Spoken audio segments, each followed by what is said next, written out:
தருமபுரி மாவட்டம் பாலக்கோடு கூட்டுறவு சர்க்கரை ஆலை கழிவுகள் ஏற்படுத்தியிருக்கும் பாதிப்பால நிலத்தடி நீர் பாதிக்கப்பட்டு நூற்றுக்கணக்கான ஏக்கர் விவசாய நிலத்தில் விவசாயம் செய்ய முடியாத ஒரு நிலை ஏற்பட்டிருக்கு.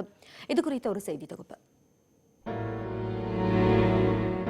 தருமபுரி மாவட்டம் பாலக்கோடு அடுத்த திம்மப்பட்டி பகுதியில் கூட்டுறவு சர்க்கரை ஆலை ஒன்று சுமார் 40 ஆண்டுகளாக இயங்கி வருகிறது. இந்த ஆலையிலிருந்து வெளியாகும் கழிவுநீர், மொலாசஸ் கழிவு ஆகியவை ஆலை வளாகத்தின் ஒரு பகுதியில் பிரம்மாண்ட சிமெண்ட் தொட்டி மூலம் தேக்கி வைக்கப்பட்டிருந்தது.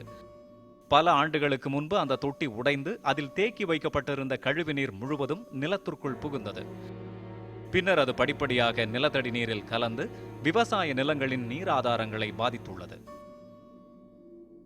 கிணற்று நீர் டீ தயாரிக்க பயன்படும் டிகாஷன் போன்ற கருஞ்சிவப்பு நிறத்திற்கு மாறிவிட்டது. இதனால் விளைநிலங்களில் விவசாயம் செய்ய முடியாத நிலை ஏற்பட்டுள்ளது. 25 கிணத்துல இதே மாதிரி தண்ணி எந்த இதுவும் பண்ண முடியல, ஆடு மாடு எதுவும் இது பண்ண முடியல, கலரே அந்த மாதிரி ஆகிப்போச்சு. அந்த கலர் இதாகிறதுனால விவசாயத்துக்கு எதாவது அதோட மகசூலும் கம்மியாகி போச்சு. அதில் இதை நிர்வாகத்துக்கு சொன்னாலே அவங்க எதுவும் கண்டுக்கிறதில்ல. அதேமாதிரி இந்த சீசன்லாம் இருந்துச்சுன்னா இந்த சிம்னிலேருந்து வர கறி புகைலாம் வெள்ளையாக சாம்பல் பறந்துக்குது. அதுவும் எந்த சொன்னாலும் நிர்வாகத்தில் எதுவும் கேட்டுக்கிறதில்ல. அவங்களாம் ஏதோ இதுக்கு ஏன்னா இந்த மாசு கட்டுப்பாட்டு வாரியத்துலேருந்து வருவாங்க, 2 மோட்டரை வைக்குவாங்க, பார்ப்பாங்க, அவ்வளோதான். அன்றைக்கி மட்டும் கம்மியாகும். அதுக்கு மேலே திருப்பி போனால் இதே நிலைமை தான்.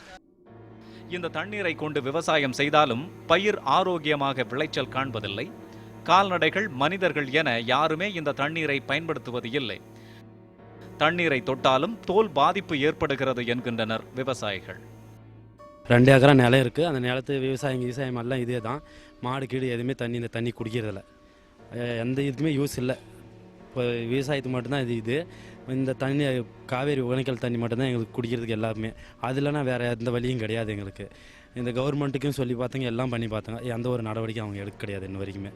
தண்ணினா அதனால் போரே போட முடியறதுங்க. வெறும் கருப்பு தண்ணி தான் வருது. அந்த சுகர் மில்லிருந்து பாதி வெளியே அந்தாட்ட தெம்மம்பட்டி வருதையும் வெளி கழிவு நீர் வெளியே போகிறதில்லைங்க, உள்ளே சுத்தம் பண்ணிக்கிறாங்க.